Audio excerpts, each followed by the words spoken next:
ہمارے سامنے تاریخ کے دو واقعات مشکل سے 25 سال کے وقفے کے ساتھ رونما ہونے والے دو واقعات ہیں۔ دونوں واقعات قتل کے ہیں، ظلم کے ہیں۔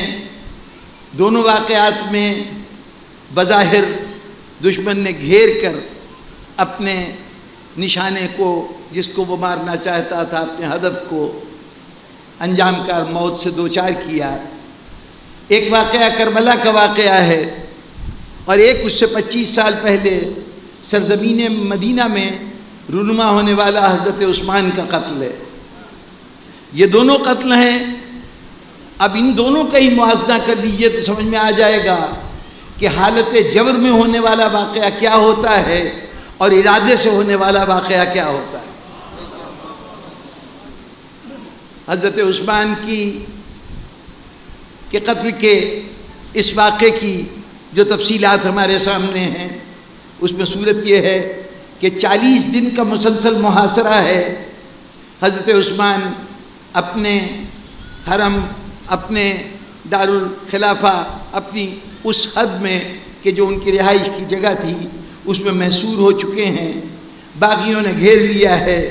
مدینے کے تمام لوگ، جس میں مہاجر صحابہ بھی شامل ہیں، انصار صحابہ بھی شامل ہیں، اور 25 سالوں میں، گزشتہ 25 سالوں میں پیدا ہونے والی انصار و مہاجرین کی وہ اولاد جو تابعی کہلاتی ہے، جسے شرف صحابیت حاصل نہیں، وہ بھی مدینے میں موجود ہے۔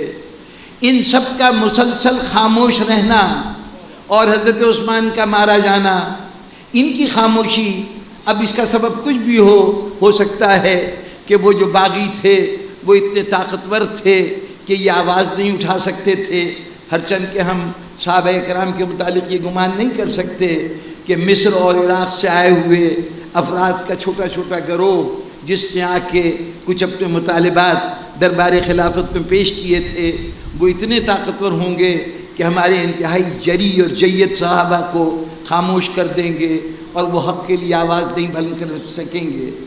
بہرطور یا تو وہ مجبور تھے کہ آواز نہ اٹھا سکیں، یا وہ ان آنے والوں کے نقطہ نظر سے متفق تھے اس لیے خاموش تھے۔ یہی امکان ہو سکتا ہے نا۔ سب کی خاموشی یہ بتا رہی ہے کہ یا مجبوری کی خاموشی ہے اور یا ان کا فیصلہ ہے کہ ہمیں خاموش رہنا چاہیے۔ اب اگر یہ فیصلہ ہے تو اس کے نتیجے کیا ہوں گے، یہ وہ لوگ سوچیں جو کہتے ہیں کہ اجماع امت کبھی باطل نہیں ہوتا۔ اب یہ اجماع امت ہوگا نا جب سب متفق ہوں گے، اس لیے میں سمجھتا ہوں کہ مجبوری رہی ہوگی، دشمن اتنا طاقتور تھا کہ یہ آواز نہیں اٹھا سکے۔ چنانچہ پورے مدینے میں کوئی آواز جناب عثمان کی حمایت میں نہیں اٹھی۔ ان کو 40 دن محاصرے میں رکھا گیا۔ وہ جن کی وجہ سے یہ حالات پیدا ہوئے تھے، وہ بنو امیہ کا وہ خاندان تھا جس کی بعض تقاضوں کی تکمیل میں حضرت عثمان پر یہ الزامات عائد ہوئے کہ انہوں نے اپنے عزیزوں رشتہ داروں کے لیے اپنے خزانے کو ناجائز طور پر خرچ کیا ہے۔ الزام کے درست یا غلط ہونے کا سوال نہیں ہے، نہ اس پہ بحث کر رہا ہوں۔ بات یہ ہے کہ الزام بنو امیہ کی وجہ سے لگا حضرت عثمان پر۔ خود حضرت عثمان بھی بنو امیہ کے ایک فرد تھے۔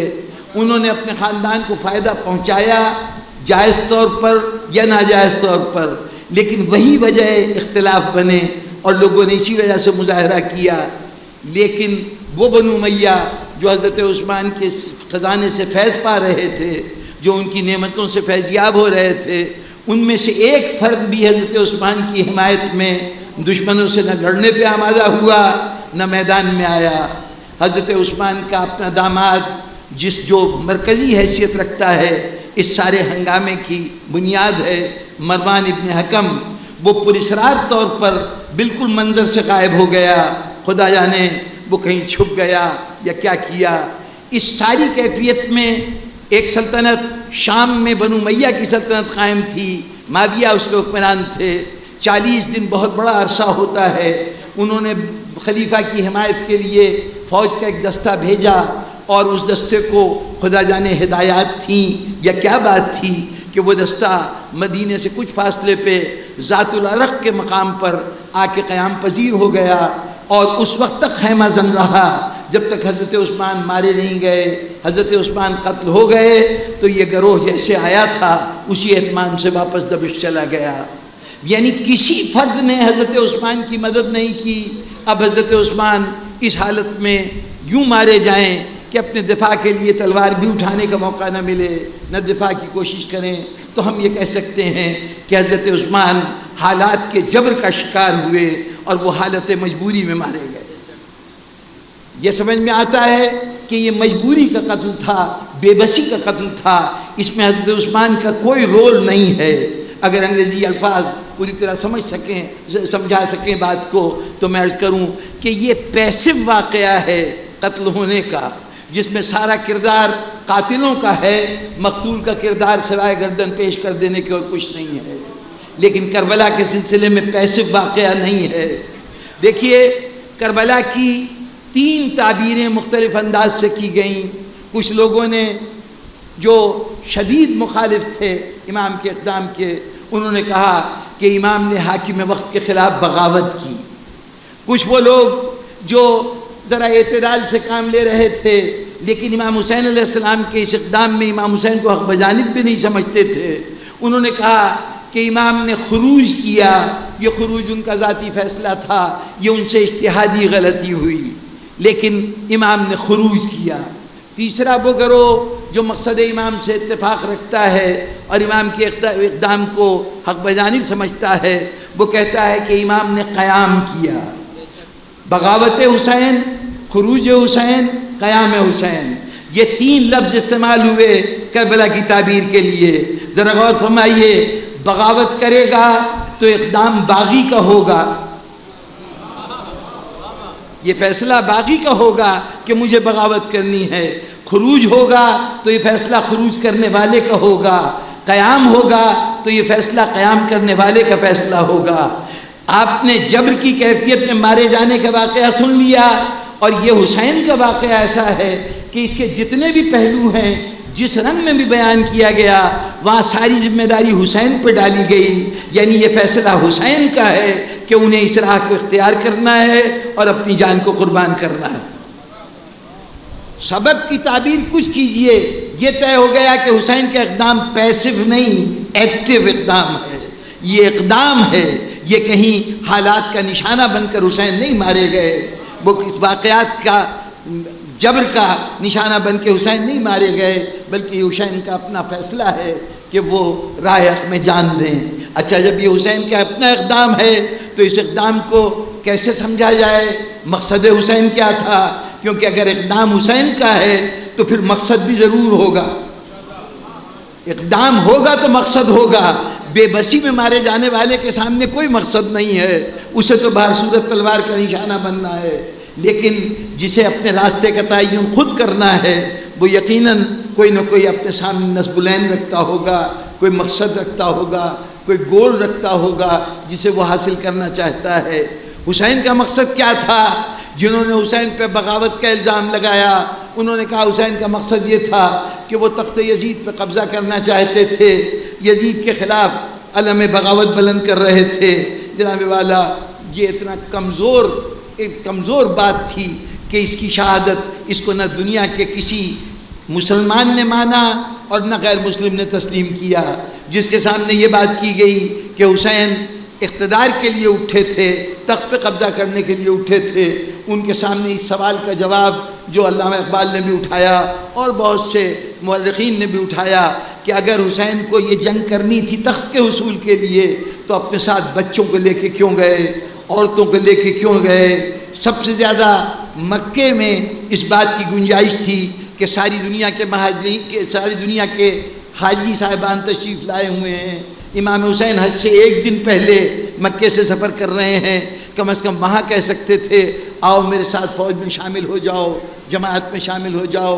کربلا تک راستے میں جہنیہ قبائل جو بدو قبائل ہوا کرتے تھے ان کو جہنیہ کے نام سے تعبیر کیا جاتا تھا، بہت سے جہنی قبائل کے لوگ حسین کے ساتھ یہ سمجھ کے شامل ہو گئے کہ فرزند رسول جا رہے ہیں، سرزمین کوفہ کی طرف جا رہے ہیں، شاید وہاں پر سلطنت آپ کا انتظار کر رہی ہو تو ہمیں بھی کوئی عہدہ مل جائے گا، منصب مل جائے گا۔ لیکن امام ان افراد کو واپس بھیجتے رہے مختلف مواقع پر مختلف تقاریر کیں اور ان لوگوں کو بھیج دیا۔ کربلا تک صرف گنتی کے 4 یا 5 ذہنی افراد ہیں جو امام کے ساتھ ہیں، باقی سارے لشکر چھوڑ کے چلے گئے۔ تو گویا اگر امام کا ارادہ تخت و تاج کا حصول تھا تو سب سے پہلے کا چاہیے تو یہ تھا کہ فوج بناتے، لشکر جمع کرتے، گروہ تیار کرتے اور اس کے بعد حکومت کے خلاف علم جہاد بلند کرتے۔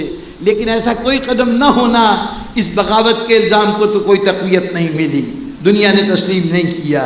اچھا، جنہوں نے کہا کہ یہ حسین کا اجتہادی فیصلہ تھا جس میں صحابہ اکرام نے حسین سے اتفاق نہیں کیا، وہ دوسرے لفظوں میں باقی فقہائے ملت کا فیصلہ کچھ اور تھا اور حسین کا فیصلہ کچھ اور تھا، تو یہ حسین سے خطا اجتہادی ہو گئی۔ خدا ان کے اس عمل کو معاف کرے اور ان کے اس گناہ کو جو خطا کی صورت میں ہوا ہے اس کو معاف کر دے۔ اجتہاد کا جو خطا اجتہادی میں ہوتا یہ ہے کہ اگر مجتہد صحیح فیصلہ کرے، شریعت کے مطابق فیصلہ کرے تو اس کو دوہرا صلہ ملتا ہے، ایک اس جد و جہد کا، اس تلاش کا جو اس نے صحیح حکم حاصل کرنے کے لیے کیا، اور دوسرے اس صحیح حکم کو، شریعت کے حکم کو نافذ کرنے کا۔ کیونکہ مجتہد اگر دیانتدار ہے اور اس نے دیانتداری سے فیصلے کی تلاش کی اور صحیح فیصلے تک نہیں پہنچ سکا تو اسے کہا جاتا ہے کہ اس سے خطا اجتہادی سرزد ہوئی، اس کو 2 کے بجائے 1 اجر ملے گا۔ تلاش کا اجر تو ملے گا، فیصلے کا اجر نہیں ملے گا۔ تو حسین سے خطا اجتہادی ہوئی، اس لیے یہ ان کا 1 اجر ہے، 2 اجر نہیں۔ چلیے شکر ہے کہ آپ نے حسین کے لیے کچھ اجر مانا، لیکن یہ خطا اجتہادی آپ کا ارشاد اپنی جگہ پر، زمانے کے اہل علم نے کبھی بھی اس کو حسین کا اجتہاد نہیں سمجھا، بلکہ یہ سمجھا کہ حسین ہی حقانیت کی وہ پہچان ہے کہ جہاں یہ ہوتا ہے وہاں پر یہ نہیں دیکھا جاتا کہ اور فیصلہ کیا ہو، حسین کا اقدام خود شریعت ہے۔ حسین مجتہد نہیں ہے کہ وہ اجتہاد سے کام لے گا، حسین تو خود دلیل ہے، نص ہے، ثبوت ہے، وہ جو کچھ کہہ دے وہی شریعت ہے۔ اب یہ ایک اپنے طور پر تفصیلی بحث ہے کہ حسین نص ہے کہ نہیں، حسین حجت ہے کہ نہیں، لیکن جب طے یہ ہو گیا کہ اس عہد میں حسین نے ایک فیصلہ کیا کہ میں یزید کو نہیں مانتا، اس وقت کے تمام مجتہدین نے، جس میں صحابہ بھی شامل ہیں، جس میں اس عہد کے تابعین بھی شامل ہیں، حافظان قرآن بھی شامل ہیں، مفسرین بھی شامل ہیں، جتنے اسلام کی بڑی بڑی شخصیتیں ہیں وہ سب یزید کو مان رہے ہیں، ایک حسین نہیں مان رہا، ایک حسین نہیں مان رہا۔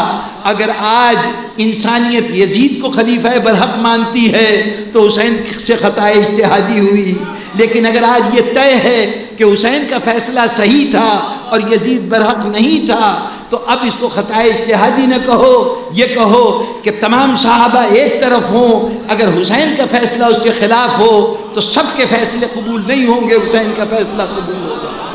چنانچہ اب لے دے کے ایک ہی صورت رہ جاتی ہے کہ یہ حسین کا ایک با ارادہ، ایک با مقصد عمل تھا۔